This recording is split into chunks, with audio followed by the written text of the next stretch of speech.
ये है talks news network और आप देख रहे हैं पॉलिटॉक्स, राजनीति का कच्चा चिट्ठा।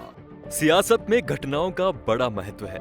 ये घटनाएं ही नेताओं को सियासत में अर्श से फर्श तक और फर्श से अर्श पर ले जाती हैं। अलवर के थानागाजी में हुए गैंग रेप मामले में भी बीजेपी के भीतर डॉक्टर किरोड़ी लाल मीणा, राजेंद्र राठौड़ और हनुमान बेनीवाल की तिकड़ी कुछ ऐसे ही सियासी समीकरण पैदा कर रही है। ये जोड़ी बीजेपी के इतर थानागाजी गैंगरेप मामले में जोरदार प्रदर्शन कर पार्टी के मध्य अपनी सियासी जमीन मजबूत करने में लगी है।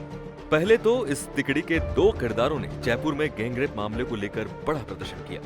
इस प्रदर्शन की तस्वीरें राजनीति के जानकारों के साथ साथ बीजेपी के लिए भी चौंकाने वाली रही। इस प्रदर्शन में किरोड़ी लाल मीणा और राजेंद्र राठौड़ कंधे से कंधा मिलाए दिखे। कुछ लोग कह सकते हैं कि इसमें चौंकाने जैसा क्या है, जबकि दोनों नेता बीजेपी के हैं।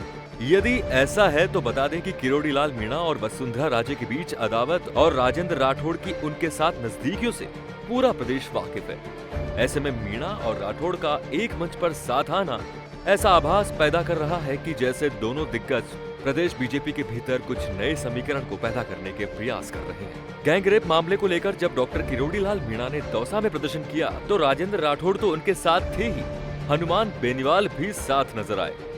बेनीवाल और किरोड़ी तो कई बार एक मंच पर साथ देखे जा चुके हैं, लेकिन इस जोड़ी में वसुंधरा गुट के राजेंद्र राठौड़ की एंट्री प्रदेश बीजेपी में नई संभावनाओं को जन्म देता हुआ दिखाई दिया। हालांकि इस तिकड़ी के तीसरे किरदार हनुमान बेनीवाल बीजेपी में नहीं है, लेकिन उनकी पार्टी आरएलपी एनडीए में शामिल है। उन्होंने एनडीए प्रत्याशी के तौर पर नागौर से लोकसभा चुनाव लड़ा है। हनुमान बेनीवाल के राजेंद्र राठौड़ के साथ राजनीतिक अदावत भी रही है, लेकिन नागौर चुनाव में राजेंद्र राठौड़ ने बेनीवाल के लिए चुनाव प्रचार किया।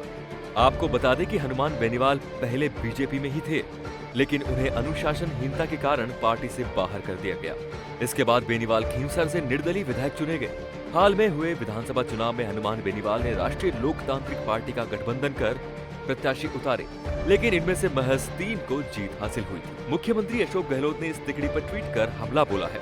गहलोत ने ट्विटर पर लिखा कि किरोड़ी लाल जी, बेनीवाल जी और राठौड़ जी ये बेचारे क्या कर सकते हैं, जब मोदी जी ही झूठ बोल रहे हैं और थानागाजी प्रकरण को लेकर राजनीति कर रहे हैं। ऐसे में उनको तो करना पड़ेगा, क्योंकि बीजेपी में एक दूसरे को डाउन करने के लिए राजनीति चल रही है कि अब आगे नेता कौन बने।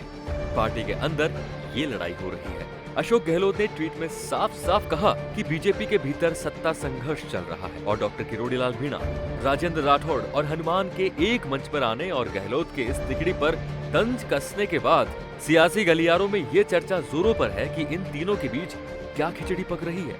यदि ये तिकड़ी आगे भी ऐसे ही साथ साथ नजर आती है तो बीजेपी की अंदरूनी राजनीति में खलबली मचना तय समझिए। शुभम शर्मा, पॉलिटॉक्स न्यूज, जयपुर। ये है टॉक्स न्यूज नेटवर्क और आप देख रहे हैं पॉलिटॉक्स, राजनीति का कच्चा चिट्ठा।